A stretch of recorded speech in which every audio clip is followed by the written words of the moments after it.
Okay folks, here's a little tour of some two-stroke engine pistons. These are all out of snowmobiles.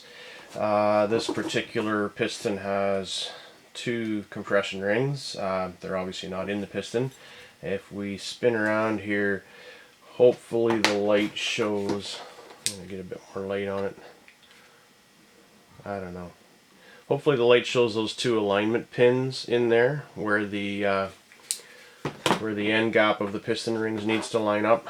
There's one right there and there's one right there, and those two locations here and here will be lined up in such a way that they do not align with one of the ports on the side of the cylinder, so that the end gap will always stay in the same place and it will always stay in a location where the cylinder is continuous and doesn't have any gaps from ports, so that way those end gaps never open up and the rings never snap off. This piston's not in terrible condition, although there is a crack right here, and cause of that, who knows. There's another crack here. This side's not bad. If you're not familiar with how pistons are connected to connecting rods, the wrist pin will sit inside here. There's a couple more pistons that have the wrist pins, you'll see that in a second. And there's a circlip, kind of like a snap ring, that sits into a groove right in here. This little spot right here is where you access that circlip to remove the wrist pin. You basically go in there with a small pick tool and you get that circlip started, and basically the clip is like a, well, it's on the same principle as a piston ring. It wants to expand, right? So it's snapped into the open position inside the groove in here. You have to basically compress it with your pick tool to pop it out of there. When you're doing that, you got to be really careful, because if you bugger up the edges of this at all, removing or installing this little circlip, then the damage that you create on these corners is going to obviously score the cylinder walls as the piston goes up and down in the cylinder. So after you remove or install this circlip, check for damage, and if you've created some damage unintentionally, get a really fine piece of sandpaper and put it on top of a, you could actually use a very fine file as well, but you want to use something straight and flat, and really fine sandpaper, like 400, 600 grit, something like that, and go across that and take that burr off of there so that you don't end up damaging your cylinder. And then blow gun all your you know, waste metal, the little shavings that you create, get them out of there.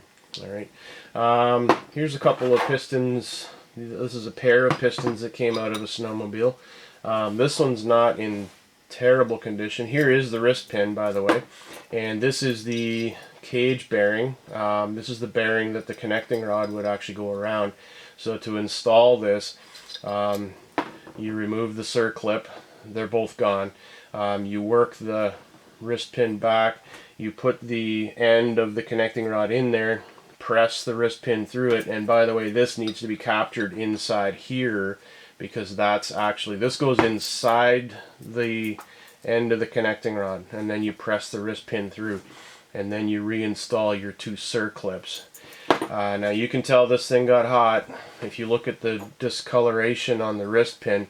I'm running my fingernail on it and I don't feel any wear or any edges. My fingernail is not catching anything, but it's pretty blue, so it got very hot. Okay, that particular cage bearing is actually still doing its thing. Notice on this motor it's only got one compression ring. Don't know why. That's just the design. Have a look at the other piston, however, out of this snowmobile. Yikes and yikes. Really yikes. Okay, excessive wear. I got these pistons given to me by a student that broke his motor down. Took it apart after it seized up. This section right in here and right in here, there's actually metal that was bonded to the cylinder walls. Okay, this side here, there's obviously some scuffing going on. This engine would have, this cylinder would have gotten really hot. Again, you can see how blue the wrist pin is. But this side here, basically this motor seized up. And then they were able to kind of crack it loose to get the piston, to get the jug off and free up the piston.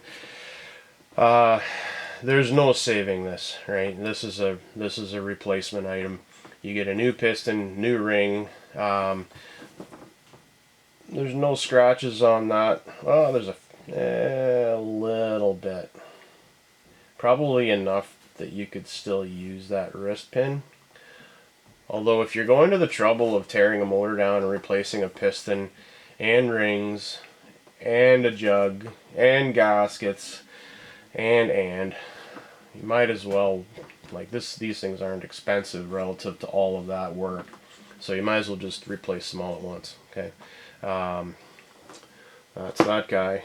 This one here is another, well, it's been dropped a few times, so ignore the damage up there, but huge scoring damage on here. And in fact, this piston came apart. This piston broke. It was seized in the bore as well. There's some huge damage in here, and you can see the two of the ears on the lower part of the skirt, they should look like that. They've actually broken off, and so they will be, those pieces will be down in the crankcase somewhere. Gee, what could go wrong there, right? When you have an engine that gets damaged this badly, you've basically got to break it down completely, dismantle the whole engine assembly, and clean all that stuff out of there. So this engine would have been a full piston and cylinder replacement, and like I say, a full breakdown of the crankcase to get all those pieces out of there. Yeah, that's what happens when it's a combination of insufficient lubrication and overheating and somebody just having way too much fun while all of that is happening.